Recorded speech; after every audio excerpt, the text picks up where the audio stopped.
Hello everyone, hope you are doing very well. ये है हमारा part 2 of chapter 4 audit evidence. इसमें हम डिस्कस करने वाले हैं केस स्टडी 2।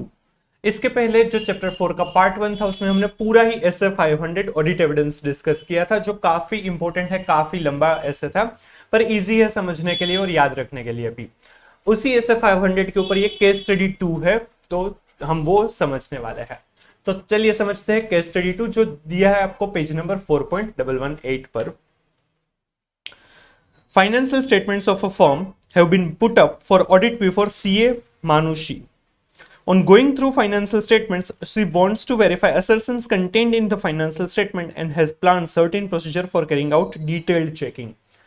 CA मानुषी है, वो फाइनेंशियल स्टेटमेंट्स का ऑडिट करने वाली है, तो उन्होंने फाइनेंशियल स्टेटमेंट ऑडिट के लिए कुछ प्रोसीजर्स डिसाइड की है कि ये देखेंगे, इन डिटेल चेकिंग करेंगे। First, she plans to verify some She plans to verify some major bills debited in machinery repair account. The purpose of it is to ensure that bills are entered correctly and their classification is proper. वो machinery repair account में जो भी debit किए हुए हैं bills, वो verify करना चाहती है ताकि पता चले कि वो जो बिल्स है वो प्रॉपरली एंटर हुए हैं या नहीं, करेक्टली एंटर हुए हैं या नहीं, और क्लासिफिकेशन बराबर है या नहीं। Second, she plans to verify that all balances appearing under trade payables are genuine and not fake. जितने भी ट्रेड पेएबल्स रिकॉर्ड किए गए हैं वो सारे ही बैलेंसेस जेन्युइन है, कोई भी फेक नहीं है, कुछ भी गलत नहीं है उसमें। She plans to compare amount of wages paid in current year and last year. It is also planned to verify relationship between the number of employees and wages paid in both years. वो veg amount, veg expense है, उनको compare करना चाहती है इस year और previous year के साथ, और जो वेजेस के लिए जो नंबर ऑफ एम्प्लॉइज और wages paid in the year है उन दोनों को कंसिडर करेंगे। She is of the view that it is necessary to examine title deeds of land appearing in financial statements of the firm. जो financial statements के अंदर land दिखाए गए हैं तो उसका टाइटल डीड भी उससे वेरीफाई करना है। The firm is engaged in export of goods to Europe. The sales invoice raised in euros are converted into an Indian rupees as per applicable norms. वो एक्सपोर्ट भी करते हैं, जो भी ये क्लाइंट का ऑडिट कर रहे हैं वो एक्सपोर्ट करते हैं, और जो गुड्स एक्सपोर्ट करते हैं तो इनवॉइस, सेल्स इनवॉइसेस हैं, उनको इंडियन रुपीस में कन्वर्ट करते हैं एज पर एप्लीकेबल नॉर्म्स। तो वो बराबर हुए या नहीं वो भी देखना है। इसके बेसिस पर हमें क्वेश्चंस दी है तो वो समझते हैं। As regards description given regarding verification of bills debited in machinery repair account, identify what she intends to perform. सबसे पहला जो उनकी ऑडिट प्रोसीजर दी गई थी कि मशीनरी रिपेयर अकाउंट है वो देखना चाहते हैं, उनमें जो बिल्स है डेबिट हुआ है वो बराबर है या नहीं वो देखना चाहती है। तो यहाँ पर जो ये सीए है वो क्या करना चाहती है वो हमें बताना है। Test of controls, test of transaction, test of balances और रिस्क असेसमेंट प्रोसीजर। यहाँ पर जो मशीनरी रिपेयर अकाउंट है उसमें वो जो ट्रांजैक्शंस रिकॉर्ड हुए हैं वो बराबर है या नहीं, करेक्ट है या नहीं, और क्लासिफिकेशन बराबर है या नहीं वो देखना है। तो ये टेस्ट ऑफ डिटेल्स में कवर अप होता है, जो सब्सटेंटिव प्रोसीजर का पार्ट है उसमें टेस्ट ऑफ डिटेल्स है, उसमें भी ये स्पेसिफिक ट्रांजैक्शन है इसलिए ये टेस्ट ऑफ ट्रांजैक्शंस होगा। तो बी मतलब कि वाउचिंग करना चाहती है वो, उसका पर्पस है वो वाउचिंग है, टेस्ट ऑफ ट्रांजैक्शन है, क्योंकि ये कंट्रोल्स तो नहीं है, कंट्रोल्स तो नहीं वेरीफाई कर रहे, इन डिटेल वो अमाउंट बराबर रिकॉर्ड हो रही है नहीं, क्लासिफिकेशन बराबर है या नहीं वो देख रहे हैं, राइट। और ये बैलेंसेस भी नहीं है, ये ट्रांजैक्शंस देख रहे हैं, रिस्क असेसमेंट प्रोसीजर भी नहीं है, right. Second, identify which type of assertions she intends to focus when she wants to ensure genuineness of trade payables. जब उन्होंने ट्रेड पेबल्स की जेन्युइननेस देखनी है कि कोई भी फेक ट्रेड पेबल नहीं है, तो यहाँ पर कौन सा असर्शन है वो यहाँ पर अफेक्ट होगा। अकरेंस, अकरेंस है वो ट्रांजैक्शन एंड इवेंट्स में आता है, जबकि ये तो अकाउंट बैलेंसेस है, तो ये अकरेंस तो असर्शन तो उसके लिए है ही नहीं। कट ऑफ, कि जिस पीरियड का ट्रांजैक्शन है वो उसी पीरियड में रिकॉर्ड हुआ है या नहीं, ये भी ट्रांजैक्शन एंड इवेंट्स के लिए है।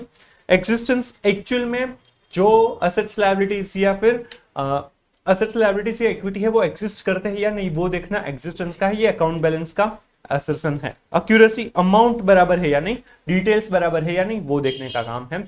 यहाँ पर हमें जेन्युइननेस चेक करनी है कि कोई भी फेक ट्रेड पेबल्स नहीं है, तो वो एग्जिस्ट करते हैं या नहीं वो देखना है, इसीलिए एग्जिस्टेंस है वो सही आंसर आएगा, वो असर्शन हम चेक करने वाला है। Third, as regards comparison of wages of current year and last year and comparison of relationship between the number of employees and wages paid in both year, identify what she is trying to do. यहाँ पर वो इस साल के wages expense को previous year से compare करना चाहती है, और नंबर ऑफ एम्प्लॉइज और वेजेस पेड है उनको भी कंपेयर करना चाहते हैं, उनकी भी रिलेशन कंसिडर करना चाहते हैं। तो ये क्या हुआ, she is intending to perform test of details, she is intending to perform test of transactions, she is intending to perform test of balances, and she is intending to perform substantive analytical procedure। अब आपको पता होगा तो further audit procedure जो है right, उसमें कैसा होता है, दो चीजें आती है, test of control and substantive procedure right. तो सब्सटेंटिव प्रोसीजर में भी दो चीजें आती है, test of details and substantive analytical procedure. Test of details में दो चीजें आती है, test of transactions and test of balances. तो ये जो टेस्ट ऑफ डिटेल्स है उसके अंदर तो ये दोनों चीजें आ ही जाती है, बट यहाँ पर हम कंपैरिजन कर रहे हैं, हम फाइनेंशियल और नॉन फाइनेंशियल डेटा के बीच की जो प्लॉसिबल रिलेशन है उसे देख रहे हैं। तो ये एनालिटिकल प्रोसीजर होगा, और ये वेजेस पर कर रहे हैं तो वो सब्सटेंटिव एनालिटिकल का पार्ट हो जाएगा। तो ये आंसर आएगा डी राइट। फोर्थ है, in case of examination of title deeds of land which of the following fits into most appropriate description of such an audit procedure. अगर हम टाइटल डीड्स चेक कर रहे हैं तो कौन सा यहाँ पर कौन सी प्रोसीजर हो रही है, ऑब्जर्वेशन, इंस्पेक्शन, एक्सटर्नल कंफर्मेशन या फिर इंक्वायरी।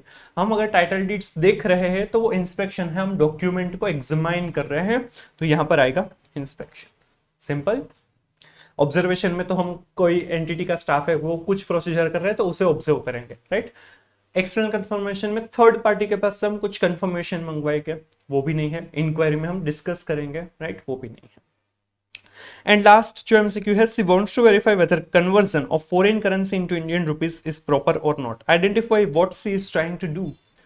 यहाँ पर वो जो यूरोपियन डॉलर है राइट, यूरोज है, उसमें से वो इंडियन रुपीस में जो कन्वर्जन हुआ है वो बराबर है या नहीं वो देखना चाहते हैं।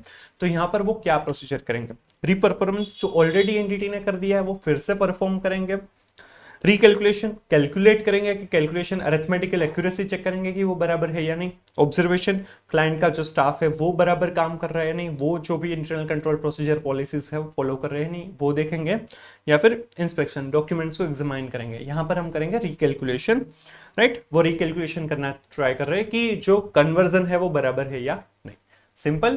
तो ये केस स्टडी 2 था, hope you are clear with it right. ये ऐसे 500 से जुड़ा हुआ था तो हमने यहीं पर डिस्कस कर लिया। नेक्स्ट वीडियो में हम डिस्कस करेंगे ऐसे 510 initial audit engagements opening balances. काफी सिंपल सा ऐसा है, आपको वो समझ में आ जाएगा। अगर आपको ये वीडियो अच्छा लगा है तो please like and share the video, comment if you have any doubt, suggestion and reviews, and please subscribe the channel. Thank you so much.